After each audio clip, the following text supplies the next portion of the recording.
안녕하세요. 김성길 목사와 함께하는 예수님 이야기 제4단원의 이 시간 458회가 되겠습니다.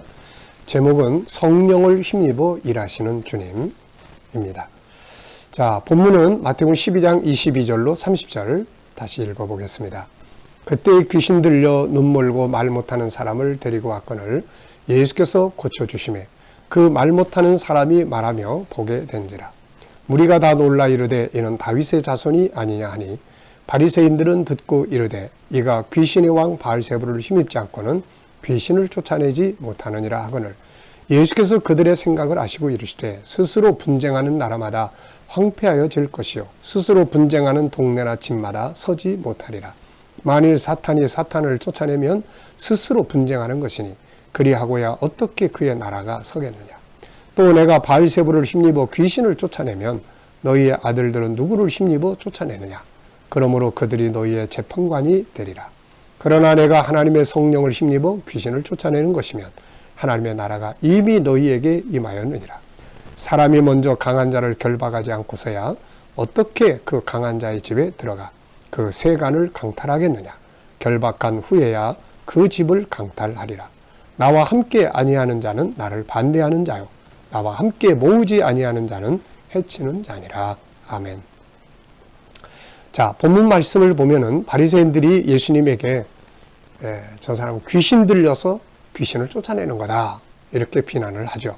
그랬더니 예수님은 자신이 귀신을 힘입어서 귀신의 왕 바알세부를 힘입어서 귀신을 쫓아내는 게 아니라 하나님의 성령을 힘입어서 이 일을 하는 것이다 이렇게 말씀을 하셨습니다. 28절 한번 보죠. 그러나 내가 하나님의 성령을 힘입어 귀신을 쫓아내는 것이면 하나님의 나라가 이미 너희에게 임하였느니라.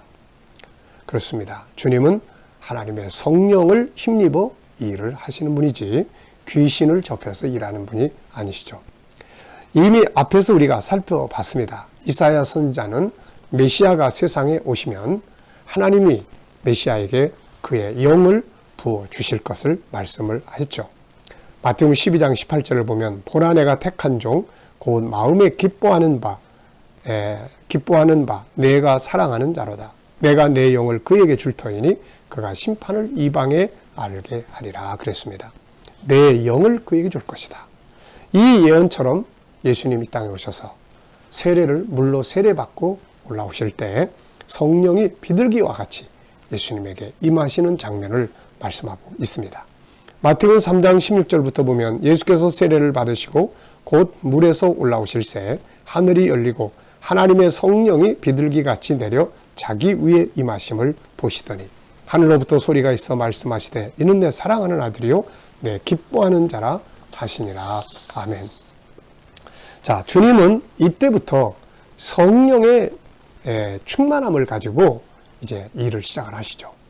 마태복음 4장을 보면은 마귀의 시험을 받을 때도 예수님은 성령의 인도를 따라서 시험을 받았다. 이렇게 기록을 하고 있습니다.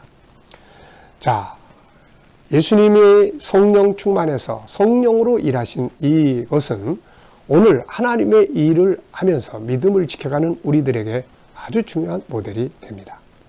사람이 거듭나서 구원받는 것도 성령을 통해서 이루어지고 하나님의 일꾼들이 일을 할 때도 우리 성도들이 믿음으로 살아갈 때도 성령 충만해야만 능력 있게 일할 수가 있는 것입니다. 성경의 모든 믿음의 사람들은 다 하나님의 성령으로 일을 했어요. 구약이나 신약이나 이것은 동일한 내용입니다. 자, 먼저 이 요셉이라는 인물을 이렇게 보면 창세기 41장 38절을 보면 요셉이 바로의 꿈을 해석하고 바로가 그 자리에서 요셉을 총리로 발탁을 합니다. 그때 바로가 한 이야기가 이런 이야기예요. 바로가 그의 신하들에게 이르되 이와 같이 하나님의 영에 감동된 사람을 우리가 어찌 찾을 수 있으리요. 이 바로도 참 똑똑한 인물입니다. 정말 왕의 자격이 있어요. 사람 볼 줄 아는 거죠. 그러니까 이 요셉은 평범한 사람이 아니라는 걸 알게 된 겁니다. 그의 꿈을 쫙 해석해내는 걸 보고 야, 이 사람은 하나님의 영에 감동된 사람이다. 신의 영을 가진 자다. 이렇게 인정을 하고 이 사람을 총리로 세운 겁니다. 그러니까 요셉이 바로의 꿈을 해석하고 하는 이런 것들이 단지 인간적 지식이 아니라 성령의 감동으로 이루어진 일들입니다. 자, 그 다음에 모세도 보면 민수기 11장 16절로 17절을 보면 모세가 이때 너무 힘들어가지고 백성들이 막 원망하고 그러니까 하나님 날 그냥 그만 죽게 해주세요. 나 이제 못하겠습니다. 이렇게 하고 있을 때예요.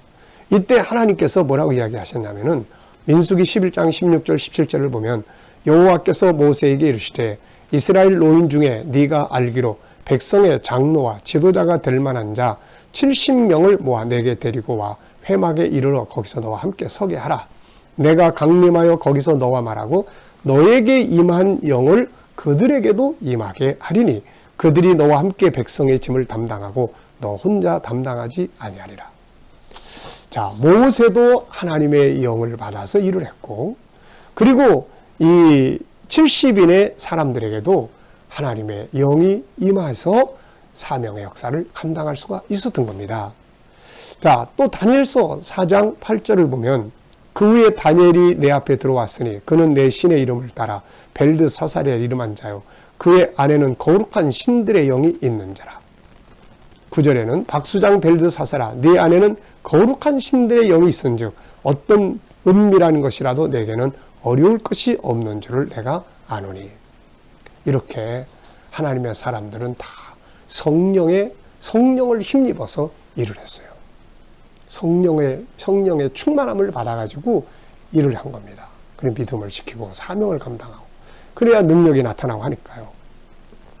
신약도 마찬가지예요. 우리가 사도행전 2장을 보면은 예수님 승천하신 다음에 낙심에 빠져있던 이 제자들이 120명이 모여서 열흘 동안 기도하죠. 그때에 사도행전 2장 3절 4절을 보면 마치 불의 혀처럼 갈라지는 것들이 그들에게 보여 각 사람 위에 하나씩 임하여 있더니 그들이 다 성령의 충만함을 받고 성령이 말하게 하심을 따라 다른 언어들로 말하기를 시작하니라. 성령 충만함을. 그러니까 성령을 힘입어야 믿음도 지킬 수 있는 거고 성령을 힘입어야 사명도 감당할 수 있는 거예요. 이게 없이 내 힘으로만 하려고 하다 보니까 지치고 쓰러지고 막 힘들어서 번아웃이 되고 막 이렇게 되는 거거든요. 네. 사도 바울도 골로새서 1장 29절에 보면은 이런 말을 써놨습니다. 이를 위하여 나도 내 속에서 능력으로 역사하시는 이의 역사를 따라 힘을 다해 수고하노라. 그러니까 바울 사도의 속에도 하나님의 영이 임하셨고 그 영을 힘입어서 이 일을 하게 됐던 것이죠. 사실 성령의 도우심이 없이는 하나님을 알 수도 없고 예수님 믿을 수도 없고 진리를 깨달을 수도 없고 또 희생할 수도 없고 헌신할 수도 없습니다. 풍랑을 다스릴 수도 없는 거예요. 내가 아무리 희생하고 싶어도 할 수 있는 힘이 있어야 돼요.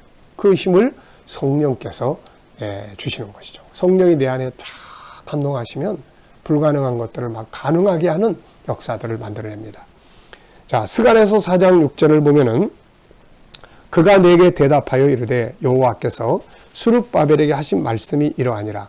만군의 여호와께서 말씀하시되 이는 힘으로 되지 아니하며 능력으로 되지 아니하고 오직 나의 영으로 되느니라.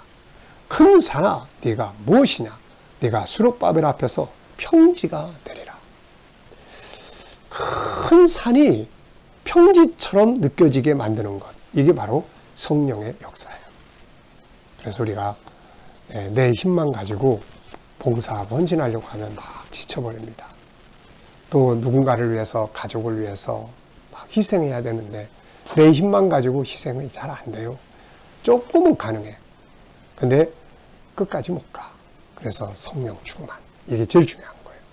예수님께서 내가 성령을 힘입어서 이 일을 하고 있다. 하나님의 아들 예수님도 성령의 역사를 힘입어서 일을 하셨는데 우리가 안 하면 안 되잖아요. 그래서 우리가 항상 믿음 지키고 헌신하고 사명 감당하고 막 일해야 될 때 항상 먼저 기도를 통해서 성령 충만함을 사모하고 또 성령의 감동을 받아야 돼요. 성령이 내 안에 감동하시면 귀신도 쫓아낼 수 있고 희생도 할 수 있고 누군가를 위해서 헌신도 할 수 있고 용서도 할 수 있고 큰 기적과 능력도 발휘할 수 있고 이렇게 되는 거예요. 자, 우리도 성령을 힘입어서 일할 수 있도록 믿음 지킬 수 있도록 항상 성령 충만하시기 바랍니다. 이 시간 말씀 여기서 마치겠습니다. 감사합니다.